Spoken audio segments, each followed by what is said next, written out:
With so vast a subject, it is indeed a difficult task to summarize in a few hundred words what I consider the most basic ideas on which those who seek a true understanding of metaphysics should now concentrate. I shall do what I can in the shape of 3 fundamentals. These fundamentals are self-observation, definition of aim, and detachment. The purpose of true metaphysics is to bring about a rebirth or radical psychological change in the individual. Such a change cannot take place until the individual first discovers the self that he would change. This discovery can be made only through an uncritical observation of his reactions to life. The sum total of these reactions defines the individual's state of consciousness, and it is the individual's state of consciousness that attracts the situations and circumstances of his life. So the starting point of true metaphysics, on its practical side, is self-observation in order to discover one's reactions to life, reactions that form one's secret self, the cause of the phenomena of life. With Emerson, the first accept the fact that man surrounds himself with the true image of himself, what we are, that only can we see. There is a definite connection between what is outer and what is inner in man, and it is ever our inner states that attract our outer life. Therefore, the individual must always start with himself. It is one's self that must be changed. Man in his blindness is quite satisfied with himself, but heartily dislikes the circumstances and situations of his life. He feels this way, not knowing that the cause of his displeasure lies not in the condition nor the person with whom he is displeased, but in the very self he likes so much. Not realizing that, he surrounds himself with the true image of himself, and that, what he is, that only can he see.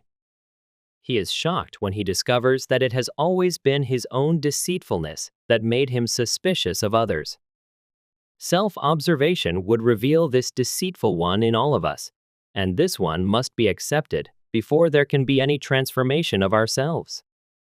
At this moment, try to notice your inner state. To what thoughts are you consenting? With what feelings are you identified? You must be ever careful where you are within yourself. Most of us think that we are kind and loving, generous and tolerant, forgiving and noble. But an uncritical observation of our reactions to life will reveal a self that is not at all kind and loving, generous and tolerant, forgiving and noble. And it is this self that we must first accept and then set about to change. Rebirth depends on inner work on one's self. No one can be reborn without changing this self. Any time that an entirely new set of reactions enters into a person's life, a change of consciousness has taken place. A spiritual rebirth has occurred. Having discovered, through an uncritical observation of your reactions to life, a self that must be changed, you must now formulate an aim. That is, you must define the one you would like to be instead of the one you truly are in secret. With this aim clearly defined, you must, throughout your conscious waking day, notice your every reaction in regard to this aim. The reason for this is that everyone lives in a definite state of consciousness, which state of consciousness we have already described as the sum total of his reactions to life. Therefore, in defining an aim, you are defining a state of consciousness, which, like all states of consciousness, must have its reactions to life. For example, if a rumor or an idle remark could cause an anxious reaction in one person and no reaction in another, this is positive proof that the two people are living in two different states of consciousness. If you define your aim as a noble, generous, secure, kindly individual, knowing that all things are states of consciousness, you can easily tell whether you are faithful to your aim in life by watching your reactions to the daily events of life. If you are faithful to your ideal, your reactions will conform to your aim, for you will be identified with your aim and, therefore, will be thinking from your aim. If your reactions are not in harmony with your ideal, it is a sure sign that you are separated from your ideal and are only thinking of it. Assume that you are the loving one you want to be, and notice your reactions throughout the day in regard to that assumption, for your reactions will tell you the state from which you are operating. This is where the third fundamental, detachment, enters in. Having discovered that everything is a state consciousness made visible, and having defined that particular state which we want to make visible, we now set about the task of entering such a state. For we must move psychologically from where we are to where we desire to be. The purpose of practicing detachment is to separate us from our present reactions to life and attach us to our aim in life. This inner separation must be developed by practice.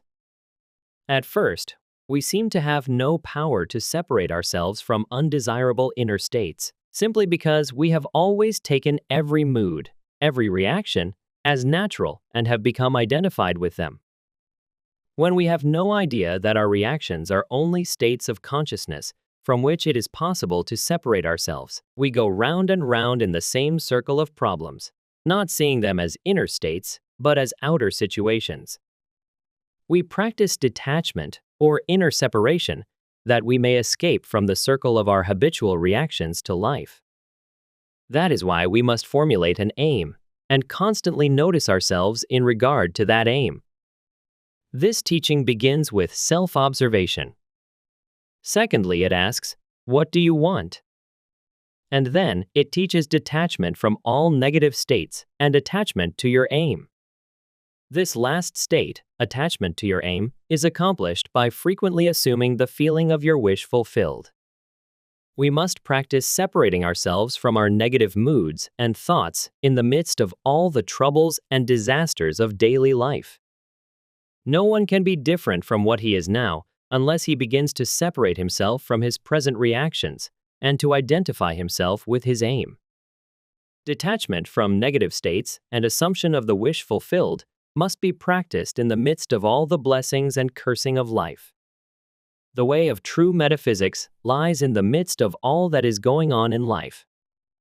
We must constantly practice self-observation, thinking from our aim, and detachment from negative moods and thoughts if we would be doers of truth instead of mere hearers. Practice these three fundamentals and you will rise to higher and higher levels of consciousness. Remember always, it is your state of consciousness that attracts your life. Start climbing.